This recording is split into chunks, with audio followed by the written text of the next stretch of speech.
Hello subscriber. Ayan, nandito tayo sa ating construction ng Bongabel Barreto Compound. Dito yan sa may Bukal, Calamba, Laguna.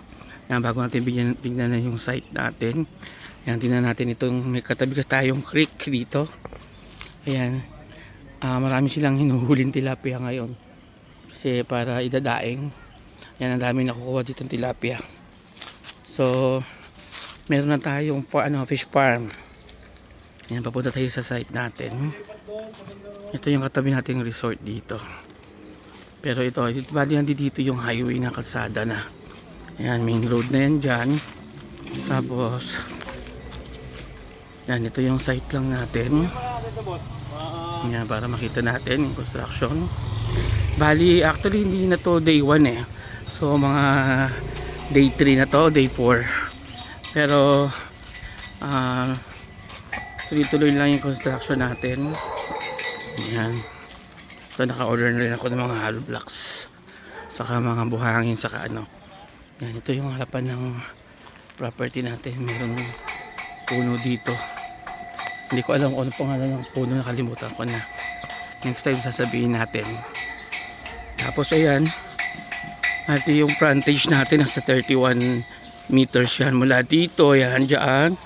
Papunta dito sa katabi nasa 31 meters. Tapos mula dyan sa harapan hanggang doon sa may gitna nasa 28 meters. So bali 31 by 28. So mga almost 900 square meter yung ating property. Ayan, bumili muna tayo ng kubo para meron kaming tambayan. Nandito si Boss J. Ayan, matambay-tambay siya dito sa aming kubo. Ang mahal-mahal na ng kubo ngayon. Dati ang bili ko lang nasa 25,000. May kwarto na. Pero ngayon, ayan, 58,000 na yan. Yung kubo. Pero maganda, meron siyang pintuan. Oh.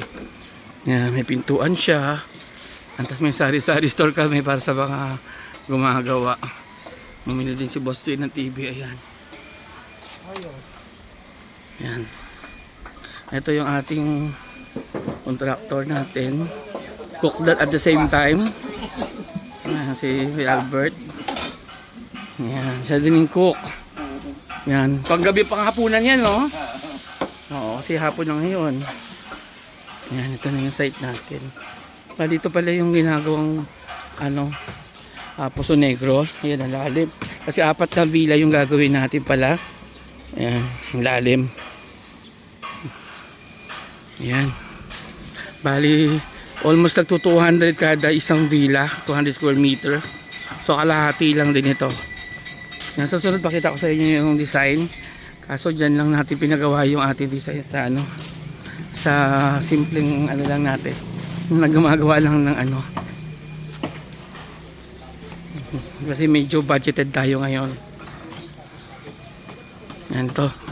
So unahin natin ito yung mga magpupusto din natin yung mga senior. Sila rin yung nagbutas doon sa Bongabel na Bukal, Calamba.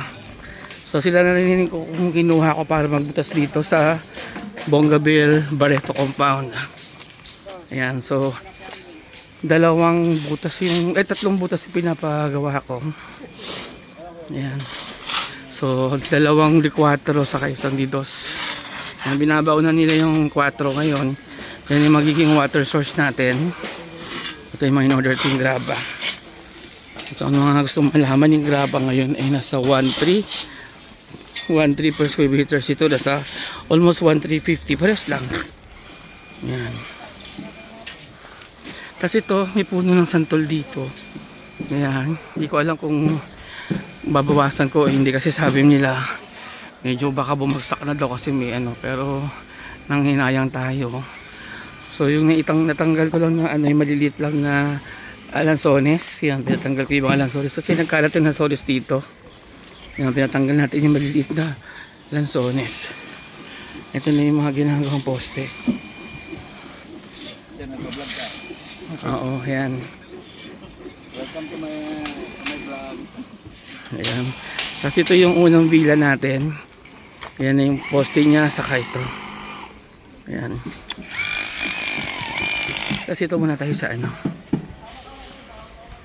sa kabilang property. Itong kabilang property kasi di na sa akin yan. Nasa 1,000 square meter yan. Eh medyo wala pa tayong budget kaya hindi pa natin makukuha yung property na yan. Pero may ganda yan, maganda yung lumang bahay na yan. Yan, ito pala yung ginagawa nilang perimeter wall sa kabilang bahay para mahati na yung dalawa. Pero in the future kung palari makuha natin yung kabila ng 1,000 square meter, meron naman ako nakaabang na parang petindahan na dito sa gitna. Nakaabang din. Yan.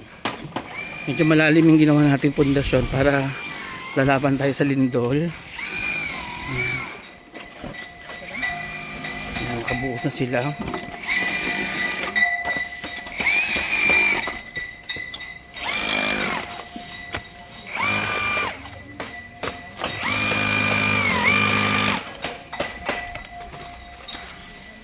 Yan. Bali nakahidden yung ating poste, oh. Kapantay lang din ng hollow blocks.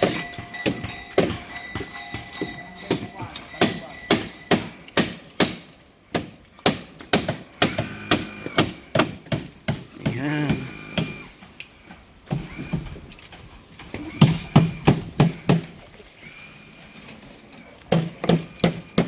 Yan, inalagyan na nila ng formworks. Ang gawa nila. Naka-footworks yung footings nila andyan sa ilalim. Malaki din yung footings nila. Ang lalim. Yan, ang taas to.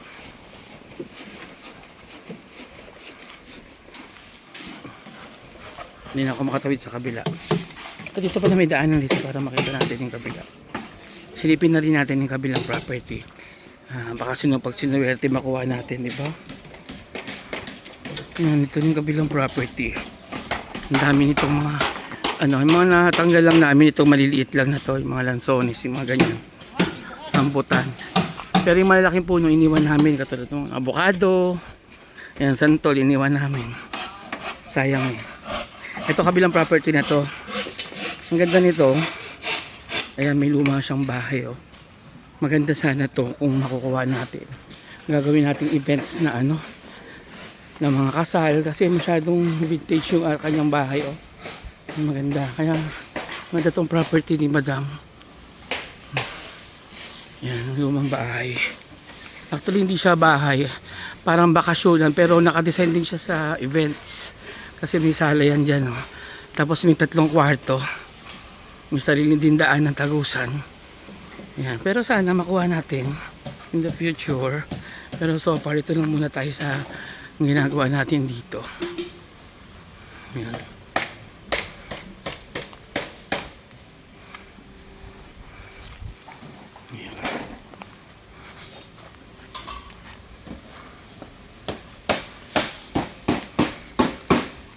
Diyan muna para makita lang yung ating tapos bukas mag-vlog din ulit tayo.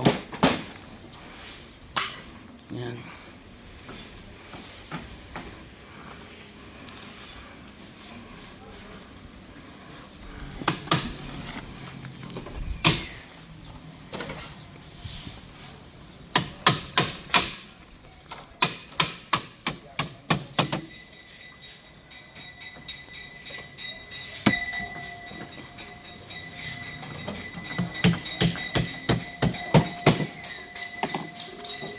Ayan, ito naman nililipat nila yung lupa kasi magbubutas na rin sila ng mga pundasyon. Ayan, dami natin tao. Full force tayo. Ito yung gawa nila mga poste, oh. Yung sukat ng bakal medyo malalaki din. Para may laban. May puno rin pala ako ng kamya, so di ko na rin pinatanggal.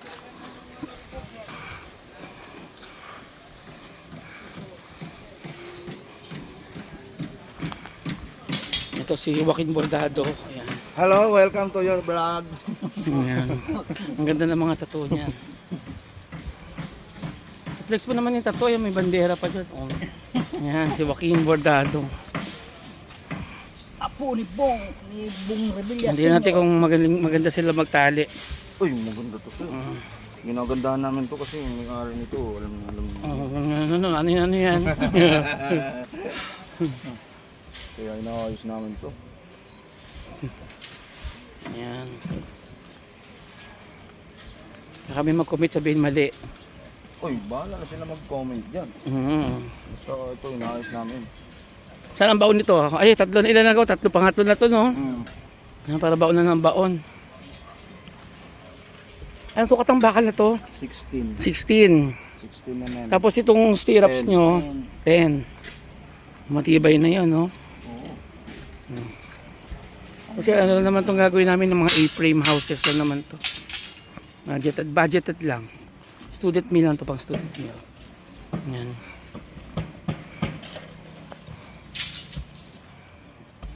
Anong lalim natin ng ano? 120 ang pundasyon natin. Ayan. 20 by 20. Ayan yan yung isang villa. Bali, 4 na villa itong gagawin. 4 na A-frame na magkakahilera. So, abangan nyo yan pag natapos yung ating construction. Magkakaroon na tayo ng Bonggabil 2 na. Pero itong Bonggabil 2 A-frame siya. Bali, 4 na villa. Bali, Bonggabil, Barreto compound siya. Tapos may bawat villa, pangalan niya is Villa Magdalena 1 and Villa Magdalena 2, Villa Patricio 1 and Villa Patricio 2. Yan, base dalawang duplex, para duplex siya. Yung design kasi niya, parang pwedeng i-rent lahat ng villa, tapos meron siyang parang nauusog siya para maging isa. Yung pool parang magiging dikit din. Yan.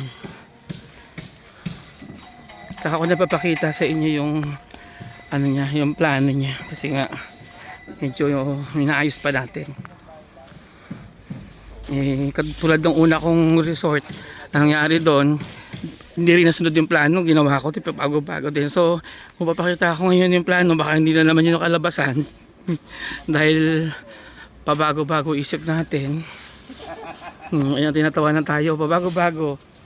Ayan, kasi siyempre normal pag binabantayan natin yung resort natin, syempre nakikita natin yung mga mali sa kayong mga dapat na kailangan.